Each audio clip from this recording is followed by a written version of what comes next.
Guys अगर आपका CIBIL score बहुत ज़्यादा ख़राब है ना, तो भी आपको टेंशन लेने की ज़रूरत नहीं है। क्यों? क्योंकि फिर भी आपको एक क्रेडिट कार्ड मिल जाएगा। वो क्रेडिट कार्ड कैसे मिलेगा, मैं आपको इस वीडियो में पूरी डिटेल दे देता हूँ कि आप फिर भी अपना क्रेडिट कार्ड एक इशू करा सकते हो अगर आपका सिबिल बहुत ज़्यादा ख़राब है।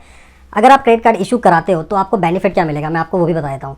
जस्ट लाइक कि अगर आपने पास्ट में किसी भी ईएमआई की आपने पेमेंट नहीं की, या आपने किसी क्रेडिट कार्ड आपने लिया बैंक का और उसकी पेमेंट ना कर पाए, और उसके अलावा आपने उसकी सेटलमेंट करा ली। सेटलमेंट जस्ट लाइक कि अगर आपका ड्यू अमाउंट था 2 लाख रुपये, आपने बोला बैंक को कि भाई मेरे पास 50,000 रुपये, मैं सेटलमेंट करने को तैयार हूँ, तो 50,000 रुपये में सेटलमेंट करा ली। या आपने कोई लोन लिया था किसी भी इमरजेंसी के अंदर आकर, या पर्सनल लोन, बिजनेस लोन, जो भी आपने लिया था उसकी पेमेंट आप टाइमली नहीं कर पाए।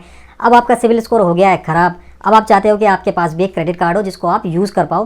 क्यों? कई बार ऐसा होता है कि हमने देखा है कि कस्टमर्स के पास पहले पैसे नहीं थे पेमेंट करने के, but now they have enough amount of money कि वो सारा पैसा आराम से रीपेमेंट कर सकते हैं। बट जो आपने पास्ट में गलतियाँ की थी उसकी वजह से अब सिविल स्कोर हो चुका है ख़राब, तो आपको क्रेडिट कार्ड नहीं इशू हो पा रहा है। तो उसके लिए इस केस में क्या हो सकता है, अब क्रेडिट कार्ड भी चाहिए और हमें क्रेडिट स्कोर भी बढ़ाना है। अब क्रेडिट स्कोर भी ऐसा कोई काम हो जाए जिससे कि क्रेडिट स्कोर भी बढ़ जाए, सिविल स्कोर भी बढ़ जाए और हमें एक क्रेडिट कार्ड भी मिल जाए।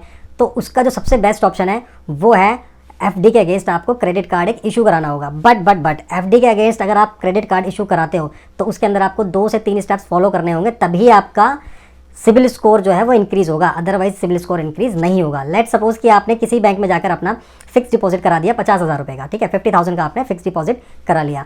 अब उसके अगेंस्ट में लेट सपोज मान के चलता हूँ आपको 40,000 रुपीज़ का क्रेडिट कार्ड इशू हो जाता है। बैंक आपको एक क्रेडिट कार्ड इशू करता है कि मैं 40,000 रुपीज़ का, राइट। अब आपके पास एक क्रेडिट कार्ड आ गया 40,000 रुपीज़ का। अब आप क्या करोगे, जो भी आप खर्चा करोगे, जस्ट लाइक आप पेट्रोल डलवाते हो गाड़ी के अंदर, या आप कहीं पर खाना खाने जाते हो उसका पेमेंट करते हो, मूवी कोई टिकट परचेज करते हो, या मूवी देखने जाते हो वहाँ पे सिनेमा के अंदर जो भी आप खर्चा करते हो, कहने का मतलब है कि ओवरऑल अगर आप अपने घर का हाउस का जो भी आप सामान लाते हो, ग्रॉसरी लाते हो, जो भी इवन सुई से लेकर हर चीज़ तक जो भी आप खरीदते हो, कोशिश करो 90% कि आप उसको अपने उसी क्रेडिट कार्ड से यूज़ करके करो जो आपने अभी एफडी के अगेंस्ट लिया है, राइट। ये एफडी जरूरी नहीं है कि 50,000 रुपये की ही हो। ये एफडी में भी पॉसिबल कि आप 20,000 रुपये की भी करा सकते हो, एफडी आप 10,000 रुपये की भी करा सकते हो, और 10,000 की क्रेडिट कार्ड के टू से कि 10,000 के क्रेडिट कार्ड के लिए अप्लाई भी कर सकते हो कि मैंने अपना आपके बैंक के अंदर, बैंक में जाकर आप रिक्वेस्ट कर सकते हो कि मैंने अभी 10,000 का एफडी कराया, तो इसके अगेंस्ट में मुझे क्रेडिट कार्ड इशू किया जाए जिसकी वैल्यू चाहे 8,000 रुपये आए चाहे 9,000 रुपये आए। अब जो सबसे मेन और जो सबसे इंपॉर्टेंट टास्क है वो क्या करना है आपको वाइल यूजिंग क्रेडिट कार्ड। अब आपने क्रेडिट कार्ड तो यूज़ कर लिया, लेकिन आप don't wait for the statement, right. आप ये वेट नहीं करोगे कि पहले मैंने कार्ड स्वैप कर लिया, अब मेरी स्टेटमेंट आने का मैं वेट करता हूँ, जब वो स्टेटमेंट आ जाएगी तो मैं उसकी पेमेंट कर दूंगा। बिल्कुल भी गलती नहीं करनी है ये आपको क्या करना है कि जैसे ही आपने अपना कार्ड स्वैप किया, लेट सपोज अगर आपके पास क्रेडिट कार्ड है 20,000 रुपये का, आपको एफडी के अगेंस्ट आपको क्रेडिट कार्ड इशू हो जाता है, आपने 15,000 रुपये का सामान खरीद लिया और आपके पास 15,000 रुपये हैं आपके सेविंग अकाउंट के अंदर, तो आप क्या करोगे 3 से 4 दिन के अंदर वो जो रिफ्लेक्ट हो जाता है अमाउंट जो आपने कार्ड जो स्वैप किया हुआ था, राइट।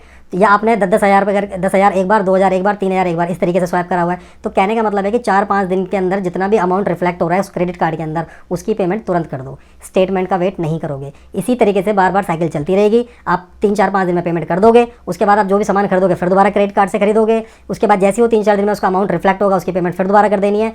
2 चीज़ें आपको ध्यान रखना है कि क्रेडिट यूटिलाइजेशन ज़्यादा ना हो, एक तो मतलब बहुत ही ऐसा ना हो कि 20,000 की लिमिट है और आपने 20 का 20,000 रुपये स्वैप कर दिया, नहीं, थोड़ा कम करना उससे, जस्ट लाइक कि 50, 60, 70% तक कर लेना, इससे ज़्यादा मत करना। और सेकेंडली स्टेटमेंट का वेट बिल्कुल मत करना, क्योंकि स्टेटमेंट का वेट करोगे तो सिविल स्कोर नहीं बढ़ेगा बिल्कुल भी। अगर आप चाहते हो कि आपका ट्रैक थोड़ा पहले से ठीक हो जाए तो उसके लिए आपको ये काम करना होगा। It takes time, it's and slow and steady process. मैं मानता हूँ कि थोड़ा धीरे धीरे काम होता है, धीरे धीरे आपका सिविल बढ़ेगा, बट कुछ टाइम बाद आप देखोगे कि आपका सिविल स्कोर जो है इंक्रीज़ हो चुका है। और नाउ अब अगर आप बैंक से कोई दूसरा क्रेडिट कार्ड मांगते हो तो वो देने को तैयार हो जाता है। क्यों? क्योंकि आपने अपना सिविल स्कोर इंक्रीज़ कर लिया, राइट। तो अगर आपका सिविल बिल्कुल ही ख़राब है तो एफडी के अगेंस्ट आप क्रेडिट कार्ड इशू करा लो और उससे इसी तरीके से यूज़ करो जो मैंने आपको तरीका पूरा प्रोसेस बताया है। आई होप कि आपको किस तरीके से क्रेडिट कार्ड मिलेगा अगर आपका सिविल ख़राब है, और किस तरीके से क्रेडिट कार्ड के आप यूज़ करोगे, किस तरीके से क्रेडिट कार्ड की आप पेमेंट करोगे, आपको सारी चीज़ें क्लियर हो चुकी हैं। अगर फिर भी कोई डाउट है तो मुझे कमेंट में आकर बताना। और हाँ, वीडियो फिनिश होने से पहले लाइक एंड सब्सक्राइब जरूर कर लेना इस चैनल को, सो दैट कि आपको इस टाइप की जितनी भी इन्फॉर्मेटिव वीडियोज़ हैं आपको मिलती रहेंगी। Thank you so much for watching this video.